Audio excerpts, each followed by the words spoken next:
go. 5, 4, 3, 2, 1. Guess what? It's Big Mess, Tuckasegee Fly Shop. Bet y'all couldn't figure that out. I am here at my Norvise fly tying system, and I'm going to tie a classic Mel Adams dry fly. So we're going to jump in here and give it a shot, see if I can do it without screwing it up. Let's see what happens. So here in my vise, I got a size 12 dry fly hook. You select the size that you want to tie with, but a 12, 14, 16, and 18s will work on these. I'm using black thread. You can use gray. You can use brown. It's entirely up to you guys. Do what you want to do. It's your prerogative. As one Bobby Brown would say, it's my prerogative. Do what I want to do.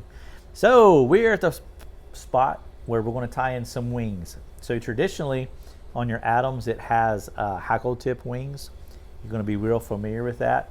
But what I'm going to do here this morning or this afternoon or whatever time it is I'm actually going to cut us some wings for some cut wings. And what I'm going to do is I'm going to take my feathers here.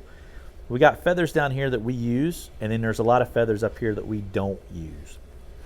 So I'm just going to come on the back side, and I'm looking for maybe some of these little spay feathers here on the side, and I'm going to clip. There's one. Let me get that guy. I'm just going to pull it out. Just like that. And let me find another one. There we go.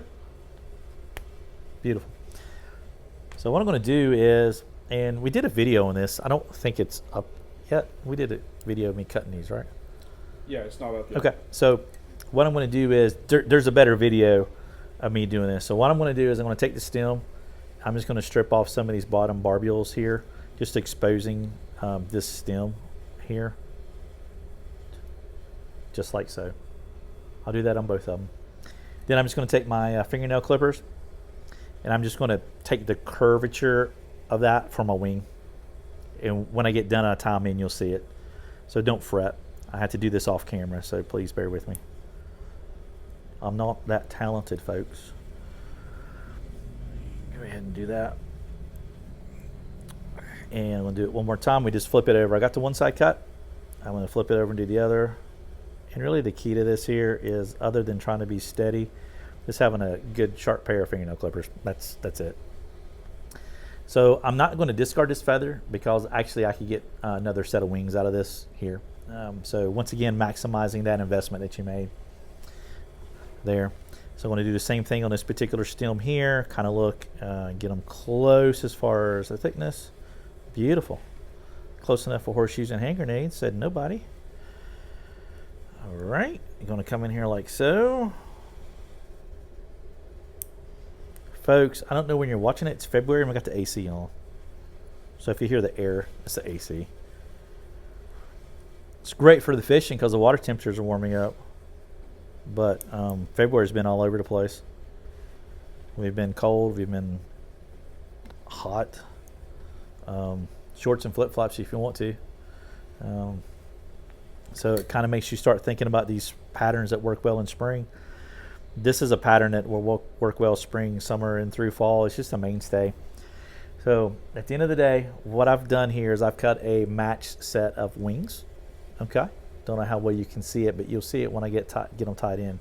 So what I'm going to do is I'm going to take these wings, I'm going to point them to the front of the hook like so, and I've got them set to where they're splayed apart, if that's the right word to use. Okay, so you get a natural wing look. Is that the word I'm looking for? I'm going to spin my thread counterclockwise. I'm going to bring it up just a little bit, right in there. So I want to capture these, and I want to make sure that these stems are staying on top. Okay. They will rotate on you if you're not careful. Okay. So we're going to start walking it down like so. Here's the cool thing about this here too is I can eliminate using scissors here. And we talk about efficiency and the things you can do that can make you a better tire. So as we get down here, as I start to do this, boom, broke. So how can I be more efficient? Well, right there's another way. So all I'm going to do next is I'm going to take my finger. I want to stand these wings up. How are y'all? just like so. Going to push them back, just like so. And we have a match set of wings there. I'm going to take and I'm going to put a thread base in front, and then I'm going.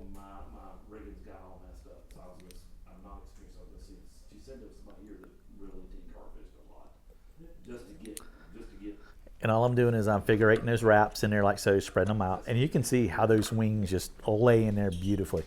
The thing about these wings too is they're very durable. If you can't feel these, but they're sharp.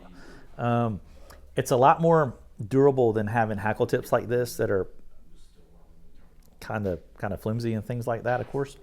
So what I'm going to do now is I'm actually going to take and I'm just going to come in here like so and run my thread back here to the back for our tail. The tail on this particular fly is both a grizzly and brown hackle fibers. So I'm going to take one of these feathers here, and I'm going to got my brown over here. So let me grab it right quick. Once again, you can see where I've picked a lot of feathers off this part of the particular feathers that I have here. So what I'm going to do is I'm going to come in here and find some on the side. Beautiful. I like this one here. Just going to grab it. Boom. Throw it out of the way. I'm going to strip off some of these other ones here. Let's try this. Let's look. Okay. What I'm going to do, I love it. And there's a little variation to it. You see there's kind of some darker in there. So I'm going to lay these two together in here like so. And I'm going to grab some. So I'm going to take my fingers here. I'm going to grab and I'm going to pull down. I got both a grizzly and brown bundle for our wing. I'm going to trim out this little area here. Spin my thread counterclockwise so my thread will jump backwards. Let's look at that. That looks great. I'm happy with that tail.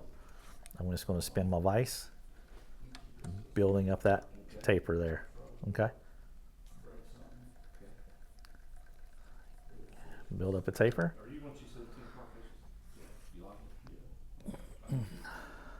All right. So I'm about to the point where I'm going to have to change bobbins. So I'm about to run out of thread. So the next part of your atom is going to be the dubbing. It's typically an Adams gray. There's different companies that have dubbings out there. So the one I'm going to use is a Semperfly Kapok in an Adams gray. It is a very, very, very fine dubbing. And I'm going to pull some out here. Ooh, that's more than I wanted to pull out. But it's a very fine material. And what I want to stress to you folks is when it comes to dubbing, less is more. Because what you can do is you can use way too much. And if you are using dubbing wax and things of that nature, excuse me, it's a lot harder to take dubbing off than it is to apply dubbing, is what I'm trying to say, in not so many words.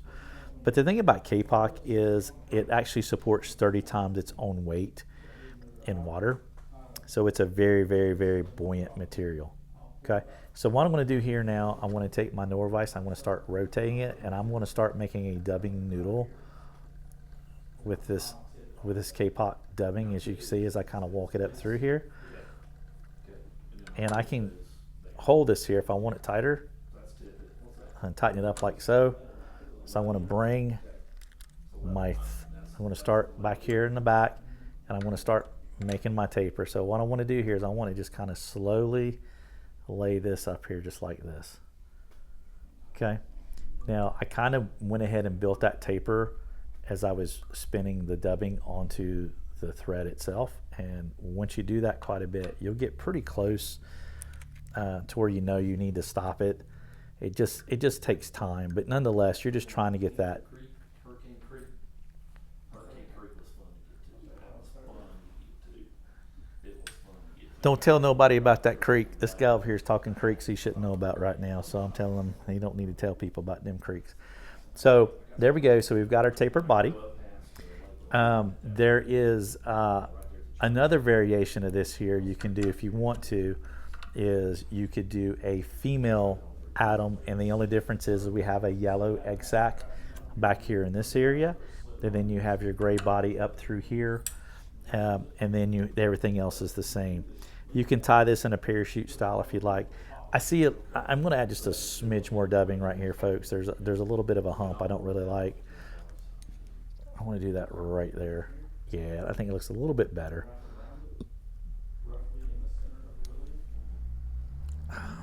Just tighten it up just a smidge. There we go. I like that. Looks a bit. That's a little better. Yeah. So just take your time. You see what you're working with there. Okay. Pick that. Great. So now we're at the point we're going to lay our hackle in over here. So what I've got is I've got a grizzly, or as locals call Dominecker, and I got a brown. Very traditional. Okay. I'm going to take and I'm going to prep my feather for tying in. Look at these fibers. I want to inspect them. Okay. Keep in mind, folks, anytime you have any questions, you can comment down below, ask those questions. I do my best to take a look at those and get back to you in a timely manner. Do understand I am only 3 days a week now, taking some time off to do some things that I need to get done and want to do, have a chance to do. So, but I do try to look at them, and I do appreciate the feedback for sure. I'm not perfect. I'm not the best fly tyer in the world. I don't have to be extremely dangerous and to go catch some fish. So if you pick something up, that's fantastic. If you got something to add, I'm always up for listening as well. So I want to take the brown. I'm going to prep it the same way. Also, if you haven't done so, hit that subscribe button and hit that notification bell. That way you know as soon as the videos go out. I know that Bobby and Dale and them have been working on some of the new product videos. They're kind of start doing more of those instead of me because I'm not around as much. And there's some exciting things out there when it comes to products too. So I want to take these feathers, I'm going to lay them side by side, so I'm going to wrap them at the same time. I've got both stems prepped. So what I'm going to do here now is I want to take this cat right here. I want to even up these bare stems. I'm going to come in here and I'm going to spin my thread counterclockwise, and I've got them laying to where the shiny side is going to face forward. Okay. I'm going to build us up our nice taper coming down to the eye of the hook to where it lays in there quite nicely. Okay. So depending on where you tie in your wings will determine how many wraps you get in front and in behind. Okay. I always tell people err on the side of caution. So this area here is always a great area. For me, I like this. So I'll probably get a couple of wraps in the back, and you're going to see the benefit of these hackle or these cut wings as I can move them out of the way like so.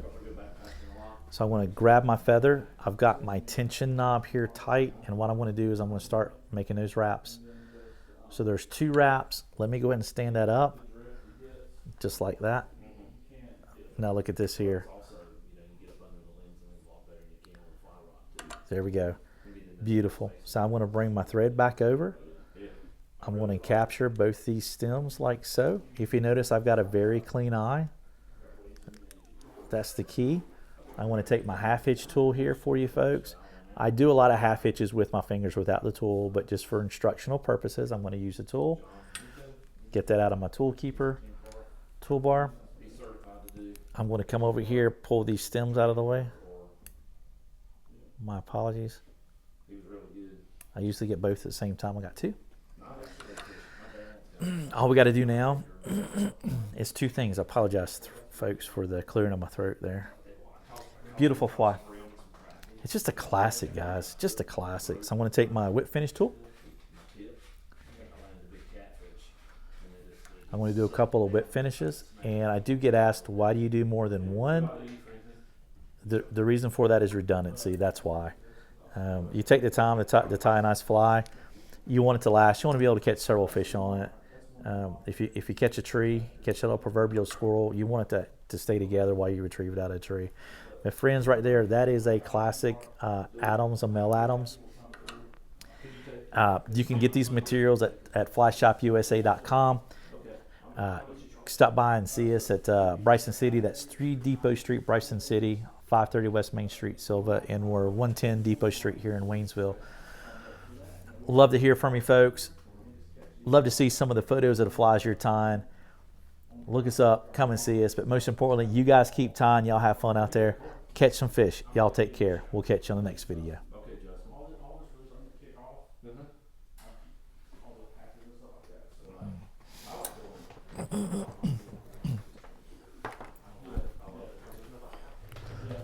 All right. Thank you, sir. Appreciate it. I just finished.